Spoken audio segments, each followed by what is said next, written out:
What is your house going to be worth next year? How about the year after that? Well, that's the great question everyone always wants to know and talk about. And in light of what we saw this week as far as inflation data, continue to show that it's abating and head in the right direction, which would mean good news for mortgage rates, which should in turn mean good news for real estate. The question still remains, what about home prices? So there was an article by Fast Company that I thought was pretty interesting. It says, Housing Market Outlook for 2025, 8 early predictions for home prices.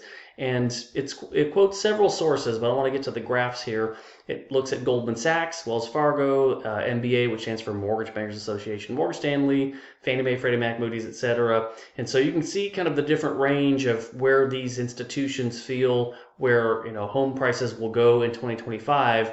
But even the most conservative of them, it's still upward. And so that's really kind of what we want to highlight, is that there's really not a lot of thought that somehow those prices are going to go down. I'll highlight just one excerpt from this article.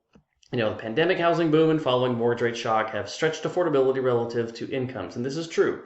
Moody's, which is on the more conservative end, thinks unhealthy affordability will constrain near-term home price growth, where Goldman Sachs believes the lack of supply will outweigh affordability concerns. Well, I tend to think more along the lines of what we see, from the Goldman standpoint. I can't speak to every market in the U.S., obviously. I can't even speak to the nuance of every market in North Texas, but in North Texas, the supply and the number of people that are coming here, I think that constraint is going to kind of outweigh the affordability concerns, and we will see continued upward movement in prices. So for clients in the North Texas area who think that home prices are going to go down, there's really not a lot of evidence of that. At best, they would be flat. I think this graph was kind of important because it just shows the Case-Shiller National Home Price Index, which is kind of the gold standard for what home prices are. We can look back from the late 80s all the way to current day, and this gives you the prediction from Goldman's, more aggressive, and then Moody's.